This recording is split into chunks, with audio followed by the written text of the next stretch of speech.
결혼식 이틀 전 약혼자의 부유한 부모님은 마치 이미 승리를 거둔 듯 미소를 지으며 혼전 계약서를 내밀었다. 그러나 그들은 몰랐다. 내가 이미 70억 원의 자산, 날카로운 변호사, 그리고 그들의 거만한 미소를 지워버릴 비밀 계획을 가지고 있다는 것을. 여기 서명하시고 이곳에도 이니셜 부탁드립니다. 류지영은 금빛 펜을 내 작은 아파트 식탁 위에 내려놓았다. 그 모습은 마치 고스톱판에서 이긴 패를 내던지는 사람처럼 치밀했다. 결혼까지 단 이틀. 그녀는 남편인 박성호와 함께 불시에 찾아와 30쪽에 달하는 혼전 계약서를 꺼내놓았다. 약혼자 민수는 갑자기 연락이 닿지 않았고 변호사 사무실에서 긴급한 상담 중이라 했지만 그조차 조작된 이유 같았다. 지영은 나를 내려다보며 문서의 첫 문단을 훑는 나를 지켜보았다. 손톱 관리가 잘 된 그녀의 손가락이 명품 클러치를 두드리며 내 굴복을 즐기려는 듯했다. 그 계약서는 단순히 불공정한 수준을 넘어 나를 민수의 삶에서 완전히 지워버리려는 의도였다. 하지만 지영은 몰랐다. 내가 이미 70억 원에 달하는 할머니의 유산, 안정적으로 성장하는 교육기술 회사, 그리고 서울에서 가장 냉혹하다고 소문난 변호사 김현수를 옆에 두고 있다는 사실을. 나는 침착하게 페이지를 넘기면서도 마음은 5년 전으로 달려갔다. 인천 작은 주택에서 40년을 살아오신 할머니는 매년 직접 김장을 담그며 검소하게 사셨다. 장례식이 끝난 뒤 변호사 김현수가 내게 건넨 서류 봉투 안에는 상상도 못할 투자 자산이 담겨 있었다. 1960년대 할아버지의 반지를 팔아 마련한 20만 원으로 시작된 투자였다. 당신 할머니는 성경 보듯이 시장을 분석하셨습니다. 배당금 하나도 허투루 쓰지 않으셨죠. 모든 건 당신의 자유를 위해서였습니다. 그의 목소리는 경외심에 가득 차 있었다. 그날 이후로 내 삶은 겉보기엔 변하지 않았다. 여전히 중고 가구로 가득한 사무실에서 일했고 한강 근처 원룸의 낡은 수도꼭지를 고치며 살았다. 하지만 돈은 내 나침반이 되었고 나만 아는 비밀이었다. 투자 유치 제안을 거절할 수 있었고 관계를 돈이 아닌 진심으로 선택할 수 있었으며 사람들이 나를 진정 어떻게 대하는지를 알 수 있었다. 3년 전 서울의 문화재단 후원 갈래서 민수를 만났다.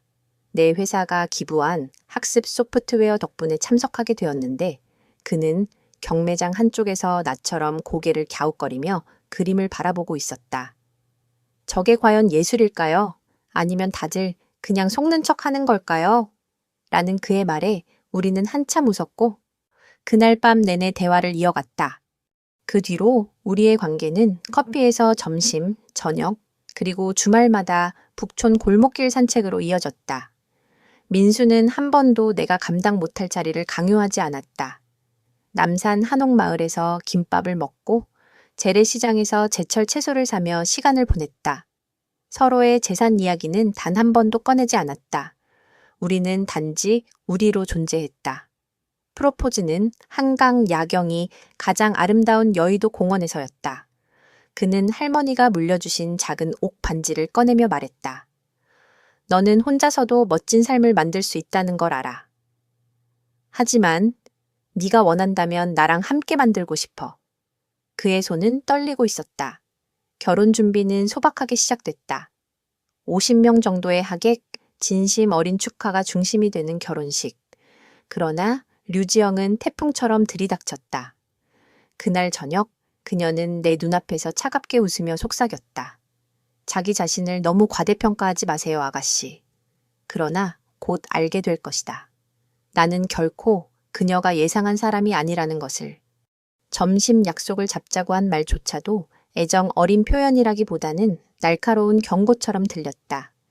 류씨 가문에는 우리 집안답게 보여야 한다는 오래된 기대가 있었고 이번 결혼은 단순한 두 사람의 일이 아니라 대대로 이어진 체면이 걸린 행사였다.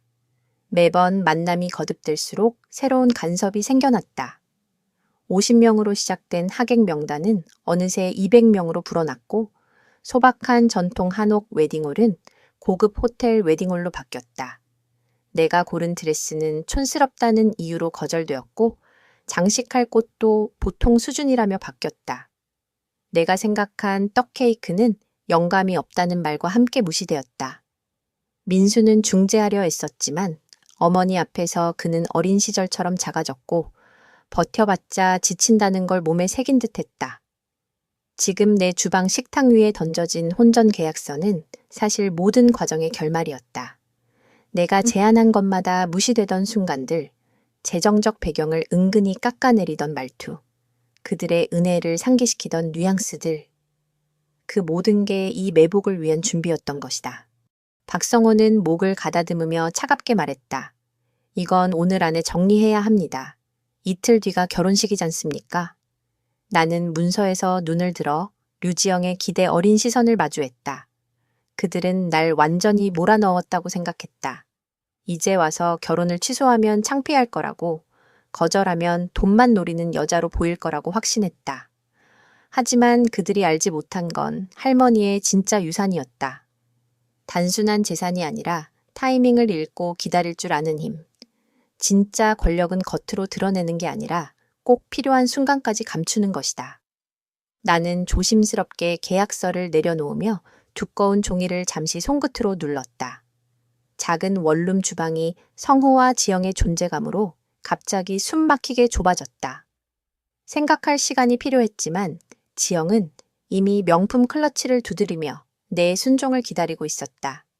민수가 프러포즈했던 바로 다음 날 아침 유룩 없이 지영은 전화를 걸어왔다.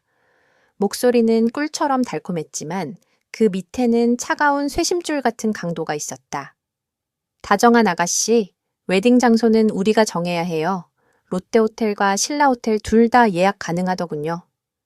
내가 민수와 자주 갔던 남산 한옥마을 정원을 언급했을 때 그녀는 짧고 날카롭게 웃었다. 그건 추억으로 남기세요. 우리 집안이 치를 예식에는 어울리지 않아요. 비라도 오면 어쩌실 건데요? 국회의원 김 의원님이나 판사 최 판사님께 웃음거리가 되면 곤란하잖아요. 그 첫 대화가 이후 모든 패턴을 결정지었다. 내가 내놓는 의견은 언제나 순진하다. 수준이 맞지 않는다며 묵살됐다. 인천 자택에 초대받았을 때 그녀는 내 오래된 경차를 훑어보며 숨기지 못한 경멸을 드러냈다. 저녁 식사 자리에서는 내 백화점 세일 원피스를 바라보며 이방인을 관찰하듯 나를 분석했다. 약혼 3개월째. 성호는 드디어 본심을 드러냈다. 민수와 나를 고급 회원제 클럽 저녁 자리에 불러낸 것이다. 그곳은 돈으로 들어갈 수 없는 대대로 세습되는 자리였다. 진한 원목 인테리어와 오래된 초상화가 가득한 공간에서 그는 수프가 끝나자 내 회사를 캐묻기 시작했다. 그 교육 소프트웨어 회사라던데 수익률은 어느 정도 되나요? 무심한 듯 물었지만 눈빛은 날카로웠다. 나는 조심스럽게 대답했다. 2년째 흑자를 유지하고 있습니다. 그러나 그는 구체적인 수치를 원했고 마치 내가 진짜 사업을 모른다고 확신하는 눈빛을 보냈다. 이어 내 부모님 이야기를 꺼냈다. 민수 말로는 두 분 다 공립학교 교사라던데? 훌륭한 직업이죠. 하지만 생활은 빠듯했을 거고 학자금 대출도 상당했겠군요. 민수는 옆에서 불편한 기색으로 내 손을 잡아주었지만 성호의 질문은 코스 요리와 함께 계속 이어졌다. 그는 나를 힘겹게 살아가는 창업가로만 규정하려 했다. 내가 언제든 그의 아들의 성공에 매달릴 거라 믿은 것이다. 하지만 그는 몰랐다.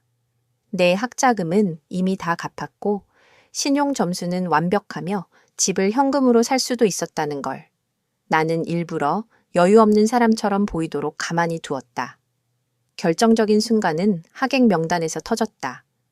민수와 나는 소중한 60명만을 적어놨다. 대학 친구, 회사 동료, 가족들. 하지만 지영은 새 장짜리 명단을 내밀었다. 이분들을 추가했어요. 모르는 이름 70개. 지영 어머님, 저는 이분들을 전혀 모르는데요. 그럴 리 없죠, 아가씨. 이분들은 성호 씨 사업 파트너, 우리 클럽 인사들, 반드시 초대되어야 할 분들이에요. 당신 친구들은? 뭐, 귀엽지만 우리 집안 결혼식에는 격이 안 맞잖아요. 그녀가 귀여운 작은 회사 친구들이라고 말했을 때 내 이를 악물지 않을 수 없었다.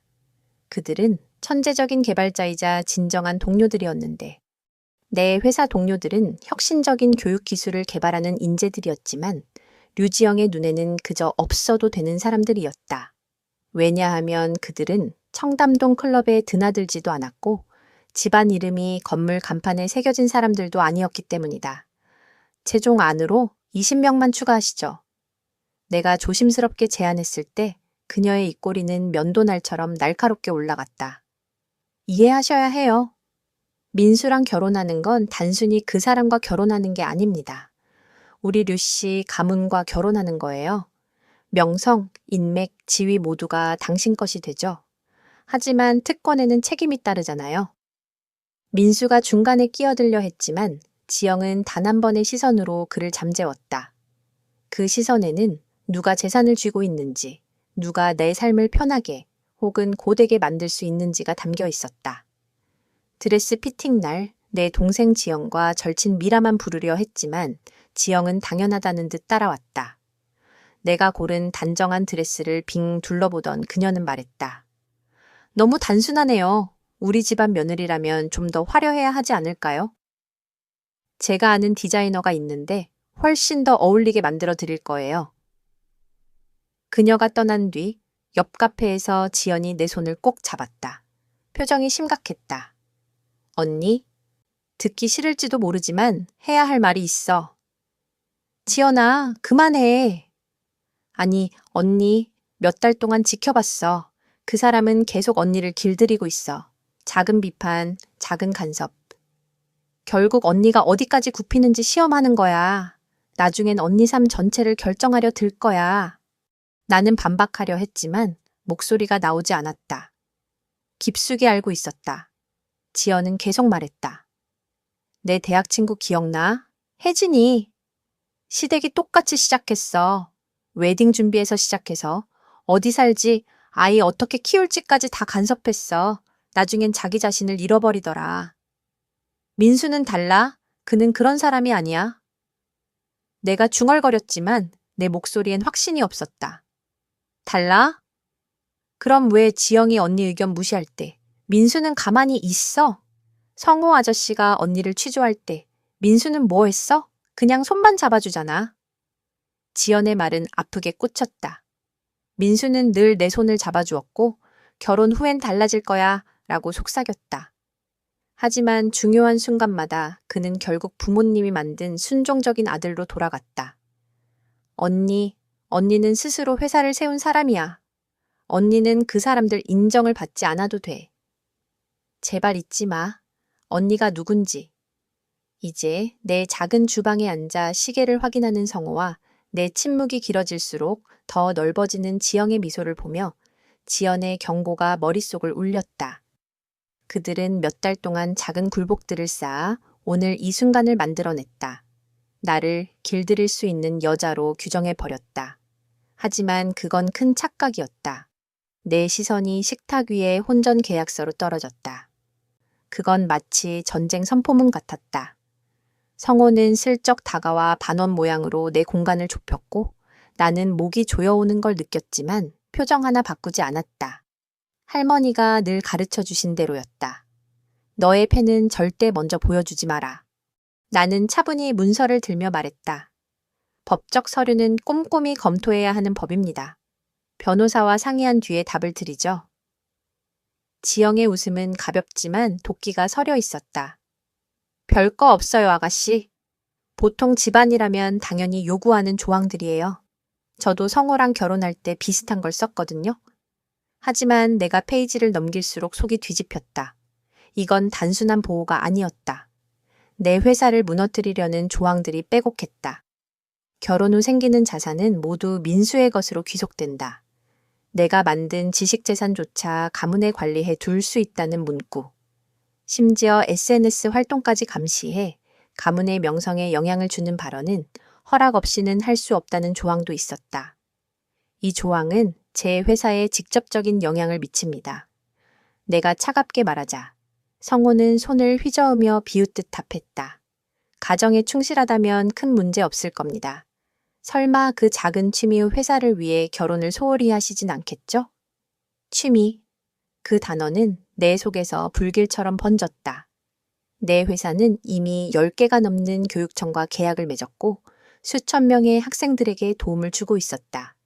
하지만 그의 눈에는 돈이 되지 않으면 그저 장난일 뿐이었다. 나는 문서를 닫으며 단호하게 말했다. 제 변호사가 검토해야 합니다. 순간 공기가 얼어붙었다. 지영의 미소가 사라지고 대신 차갑고 날선 표정이 드러났다. 그럴 필요 없어요. 오늘 밤에 사인하세요. 오늘 밤이라고요? 결혼식은 이틀 뒤인데요. 그러니까 더 서둘러야죠. 성호의 목소리는 이번엔 노골적으로 협박조였다. 이번 결혼에 우리가 얼마나 투자했는지 아십니까? 호텔 예약, 꽃, 음식까지 1억 원 넘게 들어갔습니다. 필요하다면 전부 취소할 수도 있죠. 그 금액은 협박이었다. 죄책감을 느끼게 하고 내 의지를 꺾기 위한 계산된 숫자였다. 그들이 큰 소리로 말한 1억 원은 사실 내 투자 포트폴리오가 한 분기만 잘 돌아도 벌어들이는 수익보다 적었다. 지금 저한테 최후 통첩을 주시는 겁니까? 내가 차갑게 물었다. 류지영은 명품 가방에서 반짝이는 펜을 꺼내 식탁 위 계약서 옆에 정교하게 내려놓았다. 선택은 간단해요. 지금 사인해서 우리 가족의 일원이 되든가 아니면 신라호텔 웨딩 예약을 바로 취소하든가. 200명 하객들에게 결혼이 깨진 이유를 직접 설명하시겠죠. 민수는 이 상황을 뭐라고 합니까? 내가 되물었을 때 성호와 지영이 서로 눈빛을 교환했다. 민수는 가문의 의무를 잘 이해하고 있죠. 성호가 조심스럽게 대답했다. 그래서 결혼 이틀 전 당신들이 이렇게 날 몰아붙이는 걸 알고도 동의했다는 건가요? 민수는 지금 중요한 미팅 중이에요. 지영의 목소리는 지나치게 매끄러웠다. 나는 휴대폰을 꺼내 전화를 걸었다. 지금은 방해할 수 없습니다. 성호가 급히 막았다. 벨은 한 번 울리고 곧바로 끊겼다. 두 번째도 마찬가지. 세 번째 시도 끝에 그의 비서가 받았다. 죄송합니다. 지금 회의 중이라. 배경에서는 레스토랑 특유의 웃음소리와 잔 부딪히는 소리가 흘러나왔다. 민수는 회의 중이 아니라 점심을 즐기고 있었다. 그 순간 내 속이 얼어붙었다. 나는 전화를 끊고 두 사람을 똑바로 바라봤다. 그들은 마치 점령군처럼 내 좁은 주방을 지배하며 확신에 차 있었다. 결혼 직전 민수를 멀리 떼어놓고 나를 압박하는 이 완벽한 매복극. 그들은 내가 무력하다고 생각했다. 자원도 선택지도 힘도 없는 여자라고. 이제 나가주세요. 내가 낮게 말했다. 뭐라고요? 지영의 눈썹이 치솟았다. 제 집에서 당장 나가주시죠. 성호의 얼굴이 붉게 물들며 으르렁댔다. 지금 사인하지 않으면 결혼은 없다. 그럼 없는 거죠? 제 미래를 포기하지 않는 게 죄라면 하객들에게 직접 설명하세요. 내 목소리는 놀라울 만큼 차분했다. 지영은 한 걸음 다가왔다. 그녀의 향수가 숨막히게 짙었다. 민수가 과연 당신을 선택할까요? 가문 재산, 평생의 기반, 그 모든 걸 버리고? 그 질문은 몇 달 동안 내가 회피해온 바로 그것이었다. 민수가 날 지켜주지 못했을 때마다 속삭이던 불안. 곧 알게 되겠죠. 나는 눈을 피하지 않았다. 성호는 다시 펜을 내밀며 말했다. 지금 사인만 하면 모든 게 원만해집니다. 거절하면 내일 아침엔 모든 하객이 알게 될 겁니다. 당신이 혼전 계약을 거부했다는 사실을. 사람들이 뭐라고 생각할까요? 그 협박은 단순히 결혼만이 아니라 내 명예를 무너뜨리려는 것이었다. 하지만 나는 문으로 걸어가 문을 열었다. 나가세요. 두 사람은 나갔지만 문턱에서 지영이 마지막으로 돌아보며 말했다. 내일 아침 9시까지입니다. 사인이 없으면 제가 직접 하객들과 업체에 연락하죠. 민수가 결국 선택할 땐 그건 당신 책임이에요. 문이 닫히는 소리는 마치 내가 민수와 함께 쌓아 올린 모든 것이 끝났음을 알리는 신호 같았다. 나는 한동안 문 손잡이를 붙잡고 서 있었다. 그러다 숨을 고르고 휴대폰을 꺼내 몇 달 동안 연락하지 않았던 번호를 눌렀다. 여보세요, 김현수 변호사님. 오늘 밤이 필요합니다. 류씨 가문이 결혼 이틀 전 저를 함정에 몰아넣었습니다. 잠시 정적이 흐른 뒤 그의 목소리가 칼처럼 날카로워졌다. 1시간 안에 가겠습니다. 절대 사인하지 마세요. 절대 동의하지 마시고 오늘 대화한 내용을 모두 기록해 두세요. 전화를 끊자마자 노트북을 열고 손가락을 달리듯 움직였다. 지영의 미소, 성호의 비웃음, 민수의 부재. 모든 순간을 기록했다. 45분 후 김현수 변호사가 회색 수트를 입고 서류 가방을 들고 내 문 앞에 섰다. 문서 보여주시오. 그는 서두르지 않았지만 단호했다. 나는 커피를 내리며 계약서를 내밀었다. 이제 그들의 게임은 내가 주도할 차례였다. 내 원룸하는 김현수 변호사가 계약서를 넘길 때 나는 종이 소리와 충격적인 조항을 발견할 때마다 그가 내뱉는 짧은 숨소리로만 가득했다. 시간이 흐를수록 그의 미간은 점점 깊어졌다. 20분쯤 지나자 그는 안경을 벗고 콧대를 문질렀다. 내가 40년 동안 별의별 악랄한 계약서를 다 봤지만 이건 단순한 보호장치가 아니오. 법적 용어로 포장된 재정적 감옥이오. 제가 서명하면 실제로 효력이 있나요? 법적으로는 유효합니다. 다만 일부 조항은 법원에서 문제 삼을 수 있겠지. 하지만 중요한 건 합법성 여부가 아니라 그들이 의도한 게 보호가 아니라 지배라는 거요. 여기 보시오. 지식재산권 조항. 결혼 이후 네가 개발하는 모든 교육 프로그램을 가문 재산으로 귀속시킬 수 있다는 내용이 있어. 지금 내 회사까지 위태로워질 수 있지. 그는 메모지를 꺼내 정밀한 글씨로 조항들을 정리했다. 하지만 그들이 치명적인 실수를 했어. 너무 성급하게, 너무 노골적으로 들이댔다는 것. 이제 역공할 기회가 생겼지. 자, 내 재정 상황을 자세히 말해보시오. 나는 안방금고에서 서류들을 꺼내왔다. 투자 내역, 최근 회사 가치평가서, 그리고 할머니 유산으로 산 오피스텔 등기까지. 김 변호사는 꼼꼼히 검토하며 질문을 던졌다.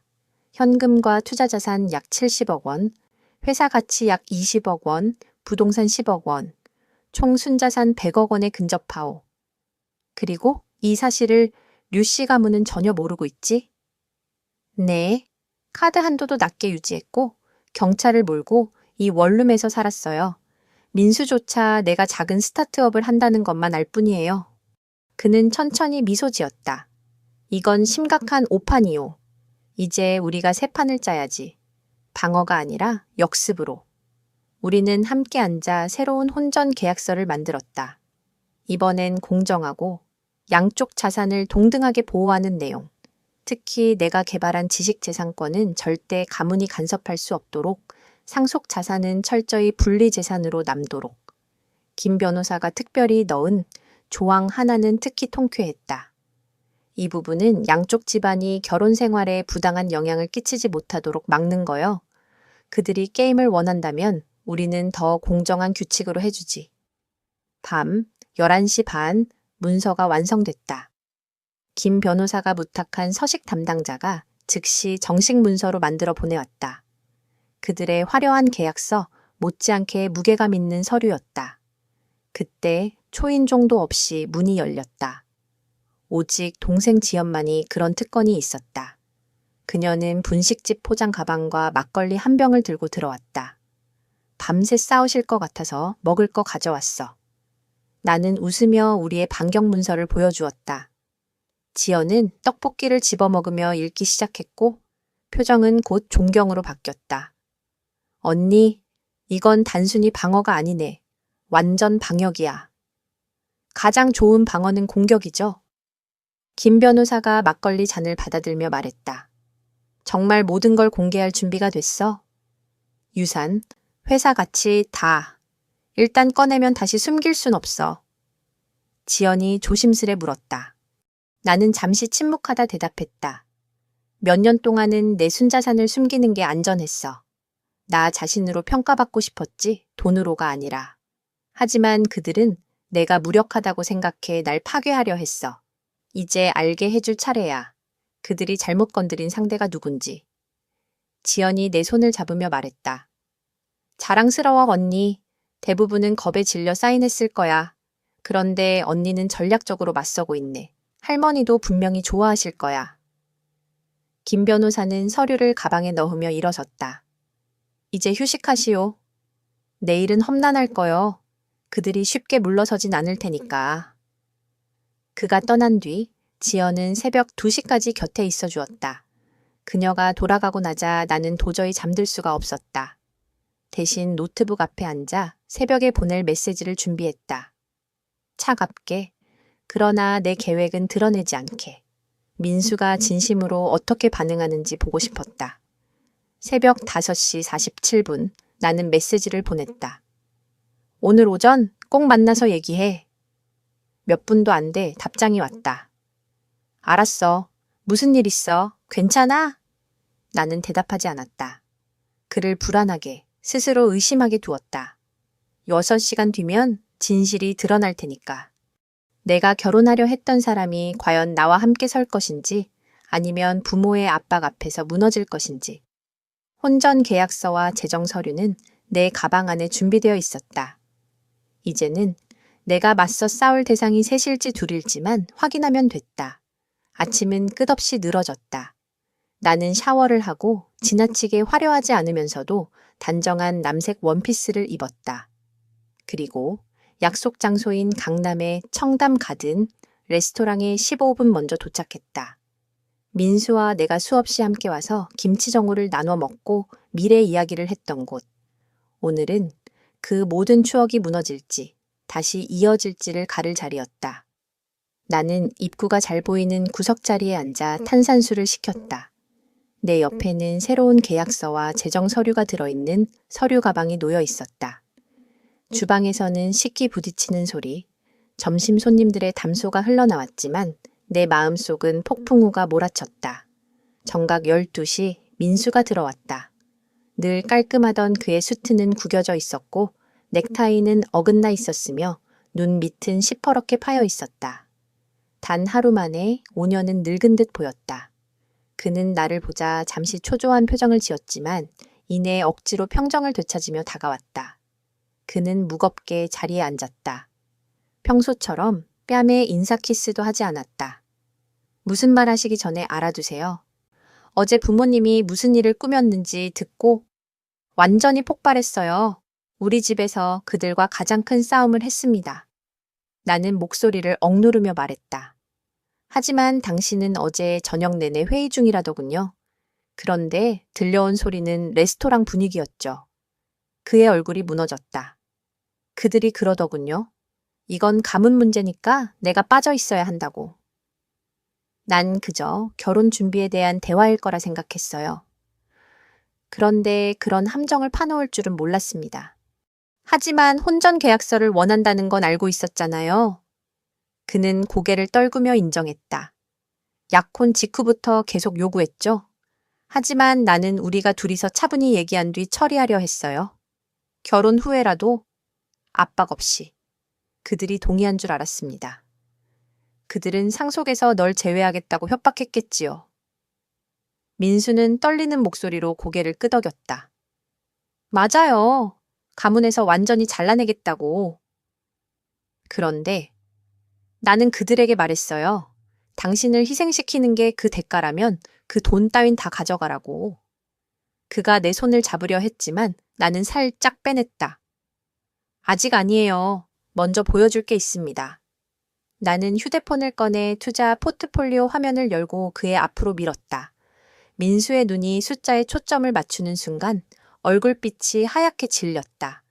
입을 열었다 닫았다 하며 나를 보았다.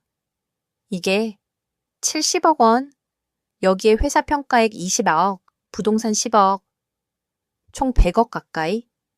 나는 차분히 말했다. 할머니는 돌아가시면서 단순한 추억만 남기신 게 아니었어요. 민수는 충격을 감추지 못했다. 3년 동안이나 부모님이 언니 원룸을 비웃고 아버지가 재정 상황을 신문하고 어머니가 회사를 취미라 폄하했는데 그 모든 걸 다 알고도 참고 있었다고요? 그때 이미 우리 가문보다 더 큰 자산을 갖고 있으면서 나는 고개를 끄덕였다. 내가 원하는 건 돈이나 지위가 아니라 진심이었으니까. 당신이 신뢰와 사랑으로만 나를 바라보길 바랐어요. 민수는 오래 침묵하다가 마침내 내 눈을 바라보았다. 놀람과 이하에 그리고 자부심이 섞인 표정이었다. 그들은 당신이 아무 힘없는 줄 알고 최악을 보여줬군요. 그런데 당신은 그 모든 걸 능가했어. 아이러니하네요. 내 부모님은 가문의 재산을 지키려 했지만 사실은 당신 재산이 우리를 지킬 수 있었는데. 나는 가방에서 새로운 계약서를 꺼냈다. 어젯밤 김현수 변호사와 함께 만들었어요. 양쪽 모두를 공정하게 보호하는 계약서예요. 내 자산과 지식재산권을 지켜내면서 당신 자산도 공정하게 다루죠. 민수는 그것을 읽으며 변호사다운 눈빛을 드러냈다가 곧 놀란 듯 고개를 들었다. 이건 완전히 합리적이야. 부모님 서류는 재정적 폭력이었지만 이건 진짜 공평하네. 오히려 당신이 더 관대하잖아. 나는 그의 시선을 정면으로 마주했다. 이제 결정할 때예요, 민수. 오늘 오후 3시 조선호텔 라운지에서 당신 부모님과 만납니다. 그 자리에서 이 서류를 제시하고 내가 누구인지, 그들이 잘못 건드린 상대가 누구인지 보여줄 겁니다. 그때 당신은 어디에 서 있겠습니까? 민수, 이제는 선택해야 해요. 당신이 내 옆에 설 건지 아니면 여전히 그들 편에 서 있을 건지. 내 목소리는 차분했지만 그 의미는 분명했다. 민수는 서류를 내려놓고 몸을 앞으로 기울였다. 난 당신이 알아줬으면 해. 나는 30년 동안 그들의 통제 아래 살았어. 내 결정, 내 관계, 심지어 내가 누구를 사랑하는지까지도 늘 부모의 허락 속에서 이루어졌지.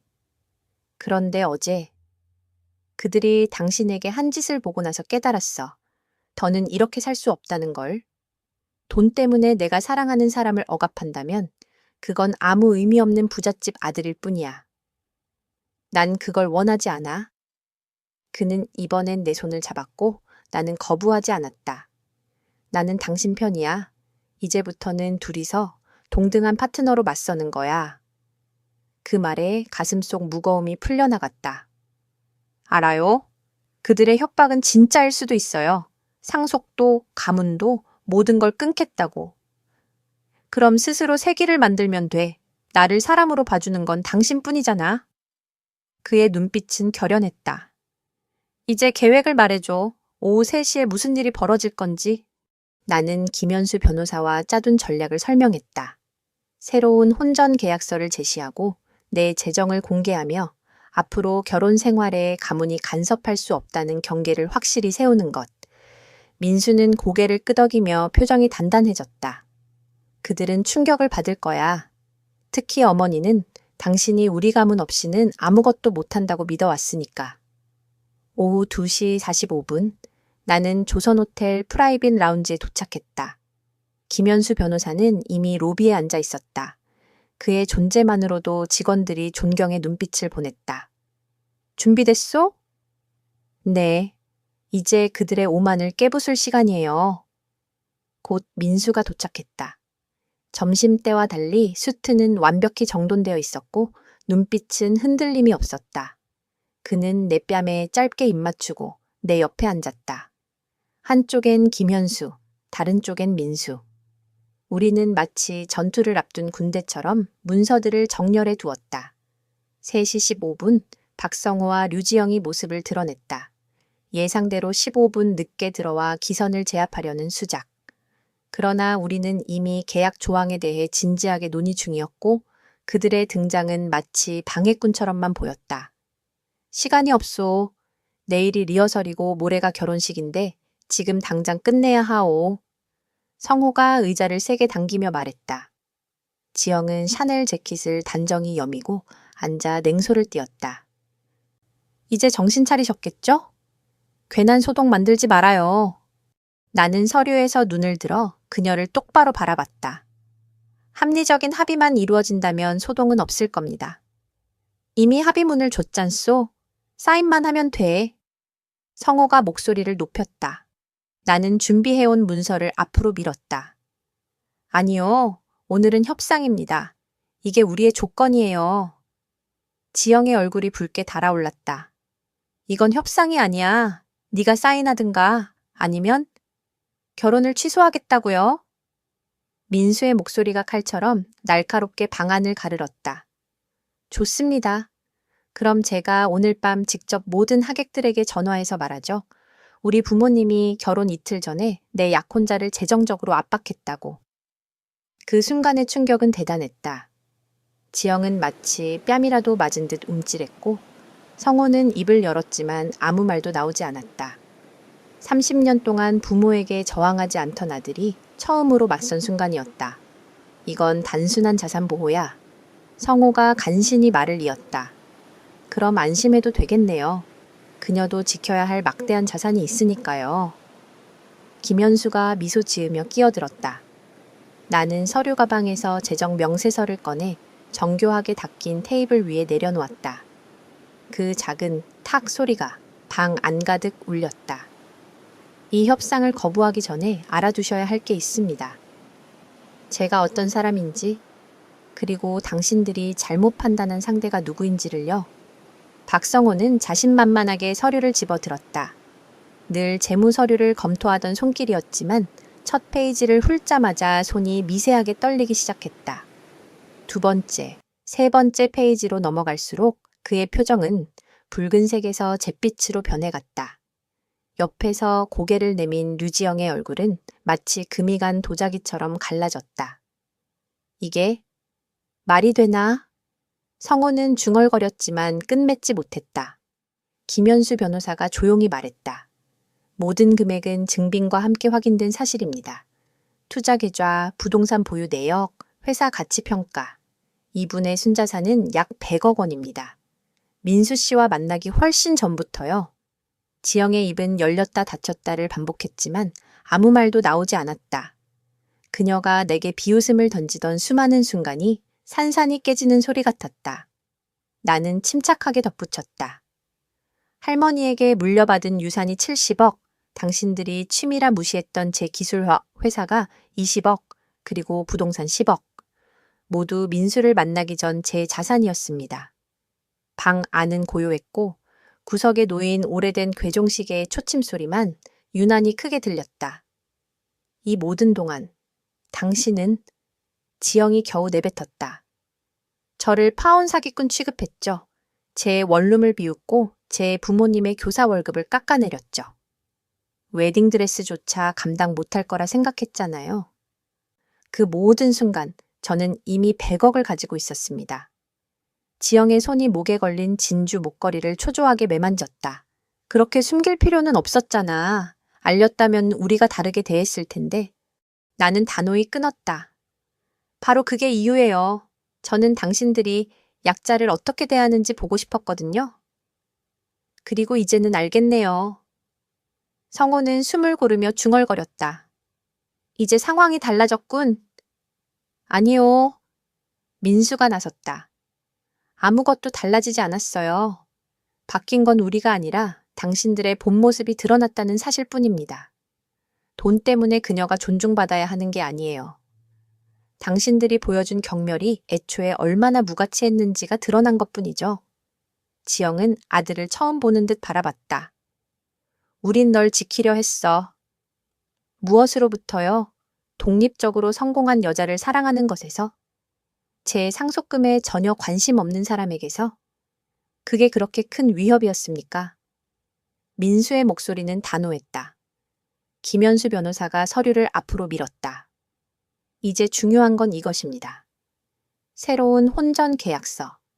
양측의 자산을 공평하게 보호하고 지식재산권과 가정사 간섭에 대한 명확한 경계까지 포함되어 있습니다. 성호는 기계적으로 페이지를 넘겼다. 지영은 여전히 얼어붙은 채 진주 목걸이만 붙잡고 있었다. 권력 구도가 완전히 뒤바뀐 순간이었다. 함정을 판 쪽이 오히려 모욕당한 꼴이 됐다. 이 계약은 오히려 민수에게 더 유리하군. 성호가 결국 입을 열었다. 결혼은 인수합병이 아닙니다. 동등한 동반자 관계이지요. 김현수가 받아쳤다. 성호는 이를 악물고 전화를 걸러나갔다. 지영은 창가에 서서 한강을 내려다보았다. 어깨가 굳어 있었지만 그녀의 등 뒤에서 보인 건 흔들림이었다. 20분 후 성호는 돌아왔다. 법률팀에서 수정안을 요구하네. 수정은 없습니다. 김현수는 단호했다. 지금 서명하거나 아니면 끝입니다. 성호는 믿기지 않는다는 듯 중얼거렸다.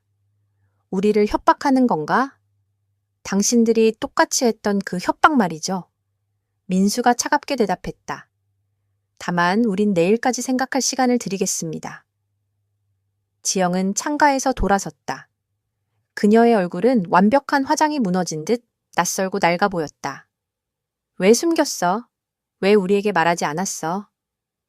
나는 솔직히 답했다. 할머니는 평생 돈이 없다는 이유로 무시당했어요. 하지만 사실은 누구보다 현명했고 전략적이었고 인내심이 있었죠. 유산과 함께 주신 건 단순한 재산이 아니라 교훈이었어요. 돈은 사람의 본성을 드러내지 않아요. 오히려 감춥니다. 사람이 정말 어떤 존재인지는 그에게서 얻을 게 없다고 생각할 때 드러나죠. 그 말에 지영은 움찔하며 제자리로 돌아와 천천히 앉았다. 수십 년은 늙은 듯 보였다. 검토 시간이 필요하네. 성호가 힘없이 말했다. 그러나 그의 목소리에는 더 이상 예전의 오만은 없었다. 내일 정고까지요? 김현수 변호사가 조용히 말했다. 결혼식은 오후 4시니까 충분합니다. 우리는 박성호와 류지영을 남겨둔 채 호텔 라운지를 나왔다. 카드가 다시 섞인 듯 그들의 세계가 흔들려 있었다. 엘리베이터 안에서 민수가 나를 끌어안았다. 그의 심장이 요동치는 게 느껴졌다. 당신 정말 대단했어. 그가 내 머리칼에 얼굴을 묻으며 속삭였다. 그날 밤 김현수 변호사는 3번이나 전화를 걸어왔다. 박성호 측 변호인단이 조건 수정을 요구했지만 그의 대답은 늘 같았다. 계약서는 수정 불가, 서명 아니면 취소. 민수는 자신의 아파트에서 밤을 보냈다. 최소한의 전통은 지키기로 했으니까. 하지만 자정 무렵 그는 피곤한 목소리로 전화를 걸어왔다. 부모님이 싸우고 있어. 어머니는 아버지를 원망하고 아버지는 어머니를 탓하고. 방금까지 고성이 오갔어. 근데 이상하게도 이번엔 내 잘못 같지가 않아. 내 책임도 아니고 오히려 해방된 기분이야. 나는 거의 뜬 눈으로 밤을 지새웠다. 자신감과 불안이 교차했기 때문이다. 지연이 곁에 있어주며 차를 끓여주고 마음을 달래주려 했지만 결국 우리가 할 수 있는 건 기다림뿐이었다. 결혼식 날 아침 9시 정각 초인종이 울렸다. 택배기사가 봉투를 건넸다. 박성호 가문의 문장이 새겨진 F통. 서명을 하고 문을 닫은 뒤 손이 조금 떨리며 봉투를 열었다. 안에는 2사람의 서명이 들어간 혼전 계약서가 있었다. 공증까지 완료된 정식 문서였다. 맨 위에는 성호의 깔끔한 필체로 쓴 짧은 메모가 붙어 있었다. 김서연 씨, 아니 곧 박민수의 아내가 될 분께 예상보다 훨씬 강인하시군요. 어쩌면 그것이 우리 아들에게 그리고 이 가문에 필요한 것이었는지도 모릅니다. 진심으로 환영합니다. 박성호. 류지영의 글은 없었다. 하지만 그녀의 서명이 이미 모든 것을 말해주고 있었다. 우아하지만 굴복한 필체. 지연이 내 어깨 너머로 메모를 읽고 웃었다. 3년 내내 무시해놓고 이제 와서 환영한다니. 참. 그러나 나는 알았다. 그것은 패배의 인정이자 처음으로 나를 동등하게 받아들였다는 증거였다. 3시간 뒤 어머니가 내 웨딩드레스를 고쳐주고 지연이 내 면사를 정리해주던 중 문이 두드려졌다. 아버지가 문을 열자 낯선 목소리가 들려왔다. 류지영이었다. 그 목소리는 지금껏 들어본 적 없을 만큼 낮고 부드러웠다. 잠시 시간을 내주실 수 있겠어요?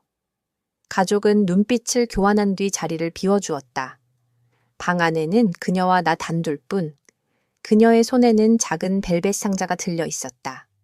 이건 성호 어머니께서 쓰시던 귀걸이에요.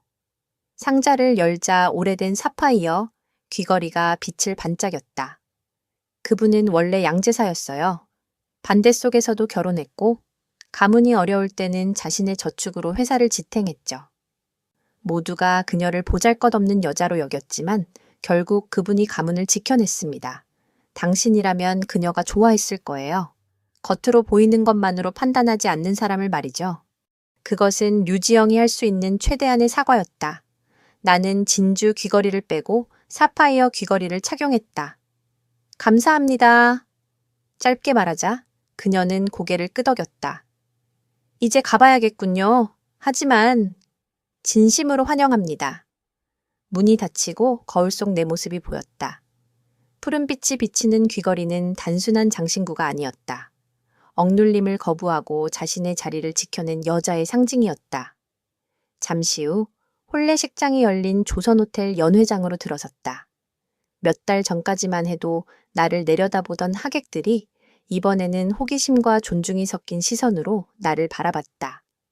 성호는 신랑 들러리 옆에 서서 고개를 숙여 인사했고 류지영은 맨 앞줄에 앉아 평생 본 적 없는 겸손한 표정을 짓고 있었다. 민수가 제단 앞에서 기다리고 있었다. 그의 얼굴엔 사랑뿐 아니라 자유가 담겨 있었다. 이제야 비로소 우리는 같은 선상에 서게 된 것이다. 이 포트폴리오는 할머니가 설계한 틀 위에 제가 시장 흐름과 신흥 섹터에 맞춰 손본 거예요. 특히 에듀테크는 아직 저평가돼 있죠. 내가 샴페인 잔을 받으며 말하자 박성호가 몸을 기울였다. 마침 그 분야에 투자하려는 고객이 있습니다. 다음 주 점심에 의견을 듣고 싶군요. 48시간 전까지만 해도 나를 억누르려 하던 사람이 이제는 내 조언을 구하고 있었다. 반전은 낯설 만큼 완벽했다. 비서에게 일정을 맡기죠. 나는 그와 같은 업무 톤으로 답했다. 만찬이 이어지는 동안 류지영도 변했다. 장관 부인이 우리 테이블로 와 축하를 건네자 지영은 내 어깨에 손을 얹고 따뜻하게 말했다. 우리 며느리예요. 서현 에듀테크 대표. 최근 서울시교육청 적응형 학습 소프트웨어 계약을 따낸 그 회사 말이죠. 그의 자부심은 진심이었다. 장관 부인은 교육 개혁과 디지털 학습에 대해 20분이나 대화를 이어갔고 지영은 모처럼 어머니다운 만족스러운 표정을 지었다. 가족 사진 시간, 민수의 친척들은 몇 달 전과는 전혀 다른 태도로 다가왔다. 모임마다 나를 무시하던 사촌은 갑자기 자신의 디지털 마케팅 회사와 협업을 제안했다. 신혼여행 다녀와서 생각해보죠. 나는 예의 바르게 웃었지만 마음은 움직이지 않았다. 하이라이트는 첫 춤이었다. 밴드가 우리 음악을 연주하고 민수가 날 꼭 안았다. 당신은 그들을 이긴 게 아니야. 그가 귓가에 속삭였다. 나도 풀어줬어. 30년 동안 멋대로 조종당하던 내 삶에서. 그는 눈시울을 붉히며 말을 이었다. 난 그들의 돈에 사슬이 묶인 줄 알았어.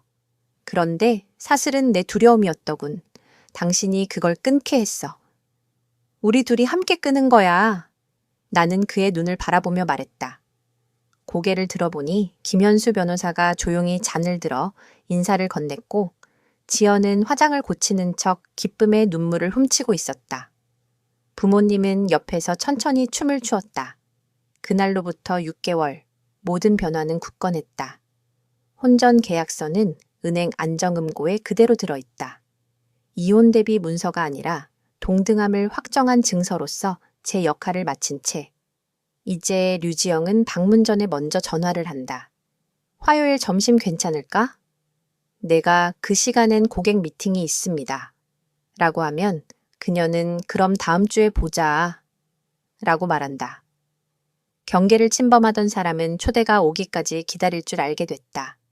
박성호는 투자 제안을 주기적으로 보내며 의견을 묻는다. 관심 가질 만할 듯합니다. 견해를 부탁드립니다. 가르치듯 던지던 말투는 사라지고 동료에게 묻는 존중이 남았다. 원래 가족 저녁은 매주가 아닌 매달로 정했다. 놀랍게도 모두가 그 규칙을 지켰다. 식탁의 공기는 달라졌다. 지영은 내 회사 이야기를 진심으로 묻고 성호는 시장 동향을 동등한 파트너이마로서 이야기했다. 민수의 형제자매들도 더는 침입자가 아닌 동료로 대했다. 우리의 집은 한남동 타운하우스. 과시적인 대저택도 예전의 초라한 원룸도 아니다. 등기부엔 두 사람의 이름이 나란히 적혀 있다. 균형 잡힌 동반자 관계의 상징. 가끔 서재 책장 위 할머니 사진을 바라본다. 쿠폰을 오렸으며 사람들의 얕봄 속에서 보이지 않게 제국을 지어 올린 분. 할머니가 남긴 건 돈 그 자체가 아니라 보여줄 때와 감출 때를 아는 힘이었다. 그 집안은 뼈아프게 배웠다. 그들이 매복하려 한 상대는 무력한 여자가 아니라 오래전부터 그들의 전술을 연구하며 자신의 패를 숨겨온 사람이었다는 걸. 내 복수는 그들을 무너뜨리는 게 아니었다. 나를 정확히 보게 만드는 것이었다. 그들이 칼처럼 휘두른 혼전 계약서는 거울이 되어 스스로의 오만을 비춰주었다. 눈앞에 있으면서도 알아보지 못한 보물이 가장 값지고 보이지 않는 각도로 다가오는 상대가 가장 강하다. 그리고 이제 우리는 드디어 같은 높이에서 같은 방향을 본다.